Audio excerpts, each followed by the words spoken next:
Hello, welcome to Virgo Philippines. So ako si Madam P. Ayan, ito yung reading natin for Virgo, Sun, Rising, Venus. You take only what resonates. Yan, hindi ito magre-resonate sa lahat. Pa-comment na lang dyan sa baba. Ma-appreciate ko lahat ng likes, comments, and shares. And of course, kung hindi ka pa nakaka-subscribe, subscribe na lang kayo. Comment. Yan. Anyway, this is for the sign of Virgo. Meron tayong Facebook page, Madam P. Don't forget na i-subscribe or i-follow din yun. Ayan. So, TikTok namin, Unicorn Princess Tarot. Anyway, this is for the sign of Virgo. Maraming salamat sa mga nagko-comment. Lagi na, yung iba dyan, talaga panay na yung comment nila sa akin. Hindi lang talaga ako pala reply guys, pero nababasa ko kayo. So maraming salamat sa comment ninyo. The Magician is here. Yeah, this is Virgo energy.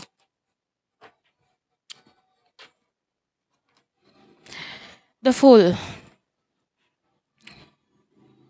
May weird akong energy na kukuha. I don't know kung nito lang or bago ka manood ng video is may mga tinuro ka sa taas. May mga tinignan ka sa taas or something like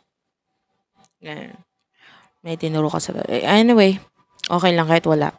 The Magician, nakukuha natin yung energy mo na parang you're making changes pagdating sa sarili mo. Physical changes yung iba. Especially, napakaganda niyan dahil ito while I'm reading this video, well, I'm making this video, malapit na yung new moon, ano? So, making changes, new beginning pagdating sa sarili mo is maganda, no? Na gawin.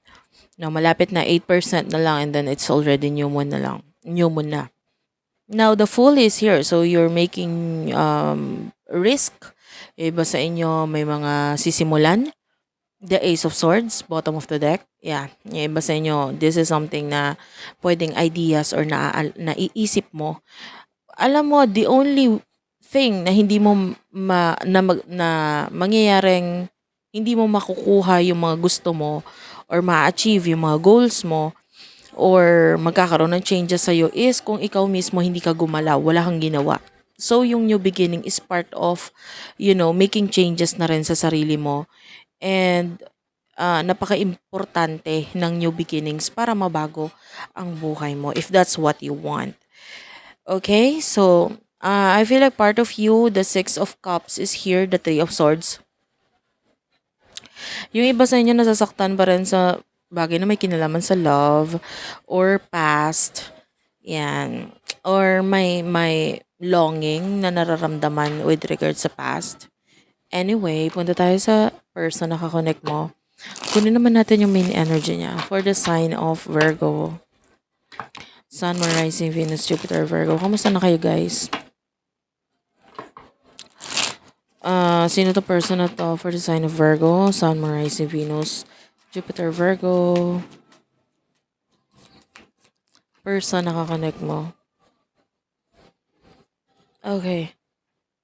You do have here the Nine of Wands and the Devil, Capricorn energy, Aries, Leo, Sagittarius energy. Bottom of the deck is a Justice card, Major Arcana, Libra energy. Okay.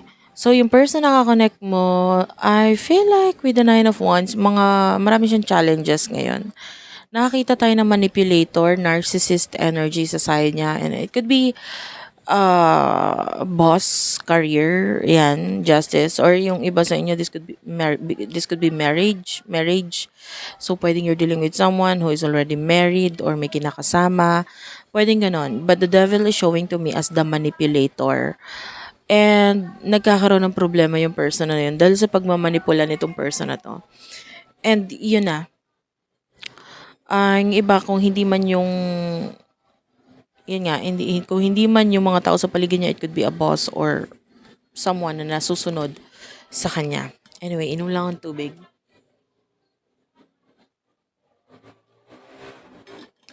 Ayan. Ano yung emotions niyo sa isa't isa for the sign of Virgo? I feel like alam mo or kilala mo yung manipulator na tinutukoy ko. Like, I already knew kung sino yun. I already know itong person na ito. And I knew it siya ngayon.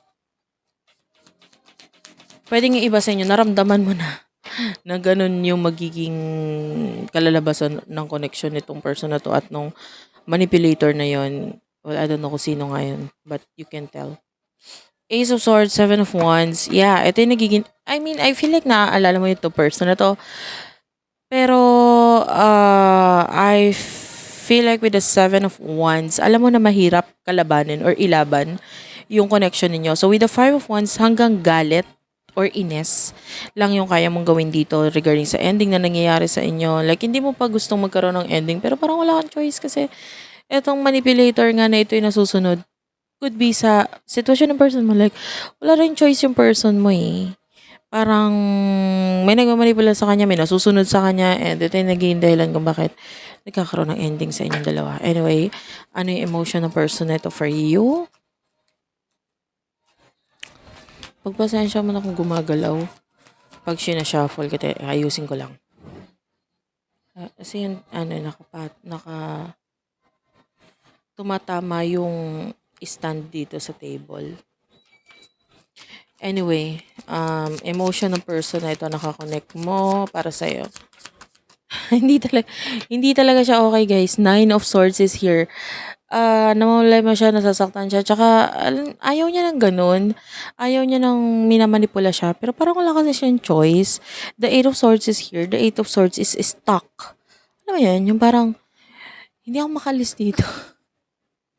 The Seven of Cups, I feel like nandun yung pangangarap niya, pagde-daydream niya about, doing, hindi lang may kinalaman sa'yo. It could be mga bagay na gusto niyang gawin, pero parang hanggang pangarap na lang muna sa ngayon kasi nakagano, hawak-hawak siya eh. Parang ano siya eh. Parang wala siyang choice kundi sumunod sa mga sasabihin sa kanya kasi, pag di niya sinunod, may sapok. Parang ganun. The King of Swords and the Nine of Swords, sobrang na-stress siya, oh. And can you see this person? Can you see the king here? Yung king is not happy. The king is really stressed. Ayan. Tapos sinabayan pa nitong Nine of Swords. Kung makita mo, naka-ano talaga siya sa desk. Naka-face palm na lang siya. Ayan. Katikip na lang siya ng mukha. Because that's the only thing na magagawa niya sa ngayon. Ang ma-stress dito sa connection niya with, I feel like there's a third party situation. And, itong person na to, Three of Swords, ayan na naman si Three of Swords. Nasasaktan talaga siya, hindi siya talaga okay. The Page of Wands, gusto niya makipag-connect or communicate sa'yo with the Five of Swords, pero alam niya kasing may galit ka or umiiwas ka or something ganon. And the Seven of Cups, yeah, hanggang pagde-daydream lang ang kaya niyang gawin sa'yo ngayon. The Five of Pentacles, financially hindi rin siya okay. Six of Pentacles, this person is really looking at you, fantasizing you. I feel like this person is watching you kahit malayo ka sa kanya. Very attracted itong person na to sa'yo. Like everything na ginagawa mo and yung iba lalo kung nasa artistic field ka, any kind of artistic things, music, arts, ganun. And lalo na kung may mga ginagawa kang something na artistic, I don't know, maybe something that you post online, yan yung mga arts mo, even yung pagsasayaw mo because that's part of, 'di ba, arts. So, sobrang na-attract yung person na ito doon sa mga pinagagawa mo na yun. Hanggang gano'n lang naman yung magagawa niya, i-admire ka ng malayo kasi wala nga siyang choice sa ngayon. 'Di ba? Anyway, what's in the near future? Anyway, by the way, guys, kung maingay sa background ko, pasensya ka na. Wala tayong magagawa sa ingay. Ayan. Nag-mic ako eh. May noise cancellation naman tong mic. But anyway, kung marinig mo pa rin, sorry. You do over the Four of Swords, the Two of Wands, Aries, Leo, Sagittarius, Gemini, Libra, Aquarius, and the Ace of Cups, Cancer, Scorpio, Pisces. Ayan. Tapos, kuha pa tayo ng cards pa. Ten of Swords, ayan. The Chariot, the Tower, and the Ten of Swords, the Chariot. Clarify natin yung the Chariot.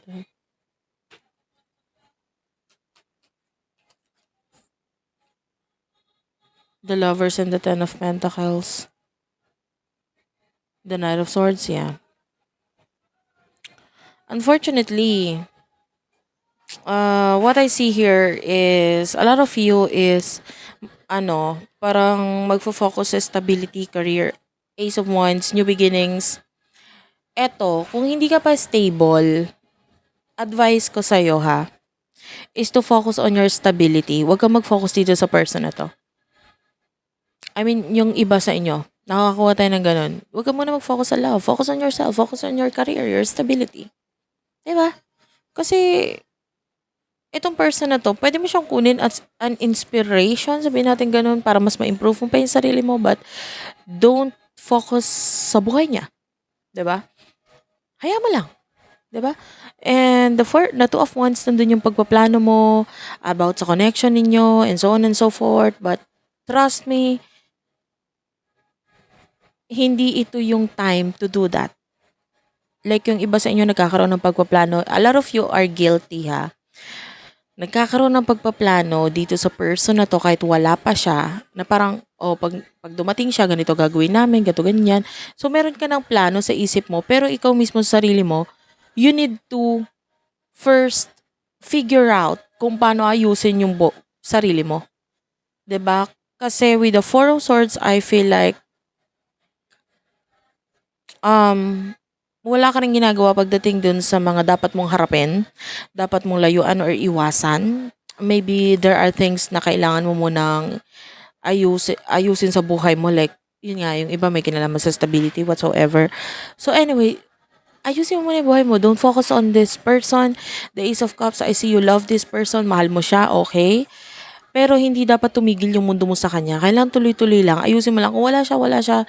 Hayaan mo lang siya. Because in the near future, I can see ending or separation sa inyong dalawa. Tuloy-tuloy yan. And Chariot, I feel like yung person na to is umiiwas, lumalayo. Kasi wala nga siyang choice, diba? Sabi ko nga may nagmamanipulate sa kanya. And, yeah. Wait lang. Okay, sorry about that. Wala, dumating kasi yung aking staff para magpa-taste test ng aming product. Anyway, if you want, kung gusto mong matikman, punta ka lang dito sa Jelly's Restaurant. Ayan, along Naga Road yan, Las Piñas. Ayan. Anyway, the Two of Wands, nakakita tayo dito ng pagpaplano sa'yo about sa future ninyo na person to, just in case dumating siya, etc. Pero sabi ko, wag focus dito sa person na to. Mag-focus ka sa mga dapat mong asikasuhin muna, okay? Well, regarding sa connection ninyo, I can see an ending. I mean, yung person may lumalayo, umiiwas, so wala tayong magawa doon. The lovers, because of another relationship. Masakit sa kanya, of course, kasi I feel like hindi naman niya gusto na minamanipulate siya. Pero wala siyang choice.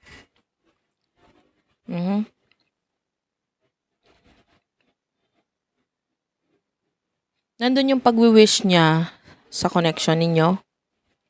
Pero hanggang wish lang yun eh. 'Di ba? For now, focus on your stability. Yun din naman kasi ginagawa ng person na to. Nagfo-focus siya sa stability niya. Okay? Thank you for watching. I love you all and bye-bye.